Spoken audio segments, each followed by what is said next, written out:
All right, thanks, Dave. We'll have that report a little later when Todd finally gets down the staircase at his home in Oshawa. In the meantime, let's go over to Durham College. Ken Babcock is a busy man these days because the Durham College basketball season is getting ready to start. In fact, it's getting ready to tip off, literally, as the college held its annual tip-off tournament at Durham College. Ken Babcock had the goal line cameras down. He talked to some of the key members of the Durham Lords this season. We're here at the Durham College Gymnasium and moments away, I guess, from the start as we speak right now, the start of the 17th annual tip-off basketball final. Many extravagant all-star basketball high school events take place here at the college, and we'll have many more lined up throughout the season. You'll be able to catch all the action here on Rogers Community 10 with high school action, updates on goal line, and also college basketball action televised here from Durham College on Rogers Community 10. We'll tip off a bit of a college preview here. Not only lined up for this season are high school all-star events, slam dunk contests, but the college season tips off November 9th here against Seneca College. It's Coca-Cola Sea Cushion night, and in fact, Seneca College, the host, is one of Durham College's biggest rivals. Previewing the season, we'll talk to head coach Jim Buck of the Loyalist College Lancers, a tough Division I East competitor. Also, we'll talk to our head coach of the Durham Lords, Kerry Vinson, his assistant, Gord Wallace, and a number of the players, including a special appearance by the Durham College mascot. We'll talk to you more. Enjoy the college basketball season here from Durham College. With me today is Lords assistant men's basketball coach, Gord Wallace. Gord, heading into today's game, Game 3 of the tournament, the 17th annual tip-off tournament. Gord, what would you say your thoughts are so far in your early season play for the men's team? Well, we've come a long way. We started off kind of slow. We've learned a lot of things, and we're coming together as a group. For you in Game 5, you're 1-1 in the preseason. You defeated Queens. Correction, you lost to Queens by 10. You won an exhibition game against a men's team here by 2, and are now 500 in the tournament. How do you think this poses well against Fanshawe, a team you really haven't seen much of this year yet? Well, we watched them in the tournament, and we kind of know what they do. They got a couple of big guys. They got a couple of guys that can shoot. Like, we're a little short right now as far as height goes, and I think we'll do okay. Working with head coach Kerry Vinson, this is in your first year. This is, Gord, your second year with the program. Give us an insight of some of the key players this year in the team, any situations right now where you have a couple injuries. Give us an idea of what we can see today in the game. Well, you can see Sherlon, although he seems to get injured a little bit here and there, he's going to get a lot of rebounds and he's going to score a lot of points.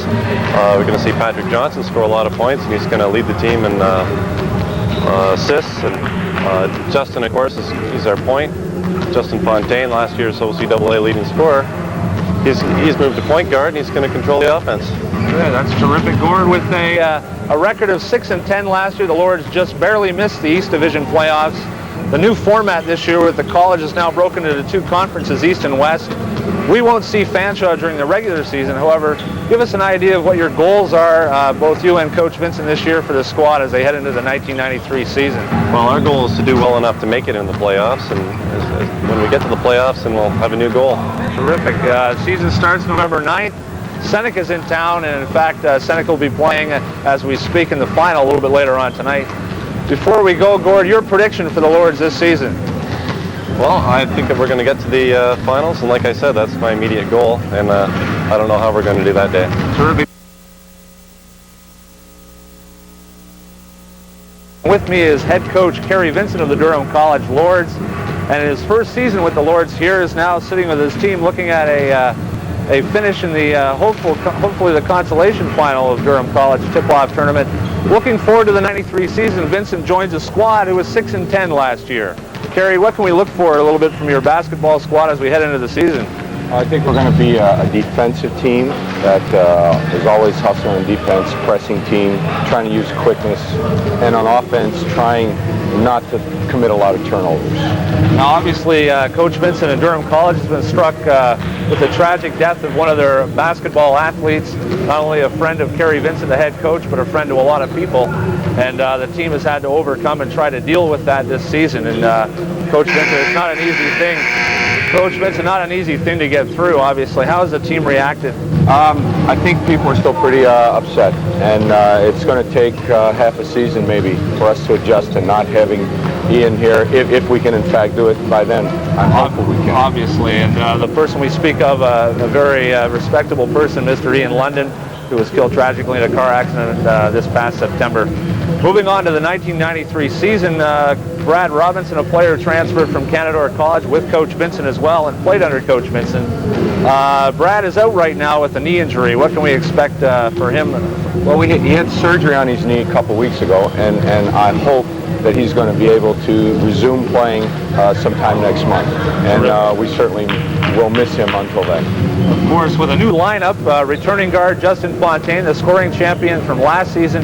Coach Vinson, what are your predictions, or I guess what would be your goal for the 1993 season as far as the Lords go? I think just to get into the playoffs, Ken.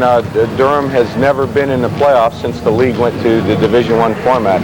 So that's the obvious goal. But moreover, just play hard every game and do the best we can. Terrific. Coach Vinson, Kerry Vinson, head coach of the Durham Lords. We wish him the best of luck this season. Kerry, best of luck in this game. Thanks a lot, Ken. Appreciate it. Thanks a lot.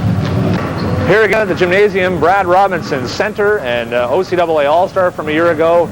Brad, I guess right now it's going to be a little difficult sitting on the sidelines as your team starts their preseason. Coach Vinson obviously wants you back in the lineup, but knee injury has sort of gotten in the way. Now 2 weeks old. When can we look for your return for the Durham Lords this season? Well, I'm hoping to be back in a couple of weeks, ready for the home opener against Seneca. Hopefully everything will be ready by then, and I should be able to go. And for those people not aware, Brad underwent arthroscopic surgery 2 weeks ago under rehab now at the Durham College Sports Medicine Clinic. And our athletic therapist, Paul Smalley, has approached me and told me that you should be ready to go by the 9th. We'll take it easy. Brad, coming off a year last year as an All-Star, in fact, you participated here in the All-Star game and were a force for the West team. You're now a member of a Big East team, Durham College. What are your goals, and how can we see Durham fitting into the picture this year with you now participating for Durham? Well, I think, my personal goal is I want the team to do as well as possible. And I think with a bunch of guys we have here, I think we have as much talent, if not more than anybody in the league. And I think as long as we gel together as a team and play to our potential, we should be able to do pretty well. And coming into the season, obviously Brad is an All-Star. We look to get him back in the lineup. Without some height differential in the tip-off tournament, definitely a factor for our team. And however, consolation champions in 1993. Brad, it's got to be awfully tough sitting on the sidelines watching your teammates, and you want to be out there.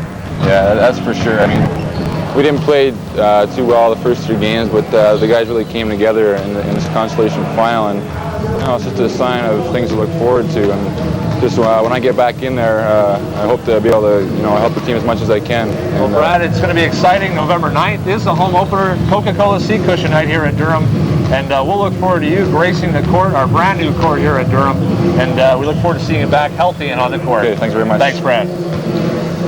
Back at the Durham College Gymnasium, here we're with the head coach Jim Buck of the Loyalist College Lancers. His Loyalist College Lancers squad, a member of the OCAA Big East Division this year, and their team coming off an impressive season last year, Division II, as the OCAA champions. Coach Buck, what can we see this year with the new format in the OCAA as far as play goes? One league now, and the Big East, obviously, I think will be the stronger division of the two. I think so. I think it's great for OCAA basketball. We get it's better to talk to the media about. We know what we're doing in terms of who's where, and I think there's a lot of good players out there and a lot of good teams, and I think you'll see a run and gun style basketball with most of the teams this year. And for those people who aren't aware, college basketball in Ontario, not necessarily the brand of ball people used to think. The colleges now compete and play university squads on an equal par. Competitive players choose colleges over universities, stay at home all the time. Jim, what are your thoughts, I guess, on how college basketball has grown over the years? It improved tremendously. I mean, you can look 10 years ago when we played, and just the speed of the game is, so much quicker now. We couldn't play now, but it was quicker back then, or not? I'll go along with that. It's much quicker, and I think guys are just physically a little bit bigger and stronger. Even the guards. I mean, when you say your small guys are, a lot of times the guards are 6'2" and 6'3" and really quick and physical. And I think the level of basketball has increased tremendously. And it's exciting basketball for people that are out there watching it. It's a great game. And Jim, what we're looking at, college basketball now with recruiting, scholarships, opportunities for kids to stay at home, I think it's great for basketball in Canada. An NBA franchise coming now to Toronto, and it's going to have what I think, and this is a $1 million prediction, but in fact I think it's really going to have a great impact on college and university basketball in general. And overall, I'm a big fan of both. Jim, as a coach with your Loyalist squad, what can we see as maybe some of the top teams in the East Division this year? Durham's in the East Division, Loyalist. Who else can we look for this year? Well, I think you hit the nail on the head there pretty good. I think you guys are going to be one of the teams to beat without a doubt with a new coach and a lot of nice players in your program. I think Algonquin and Seneca are going to be awfully tough as well. And, you know, and the other tough team is going to be Cambrian. I mean, they took Seneca to overtime here tonight. So, you know, there's going to be a lot of balance there. And I think there's 5 really strong teams. And Kingston's always tough. Teddy Batchelor is a good coach down there, always has his kids going. So I think there's going to be 5 real strong teams. And Kingston can be dangerous on any given night as well. Well, Jim, I appreciate your time here, time out in your busy schedule here. Good luck with your season, Jim, and we'll have more updates on OCAA college basketball throughout the season on Rogers Community 10. Thanks very much, Kenny, for that report.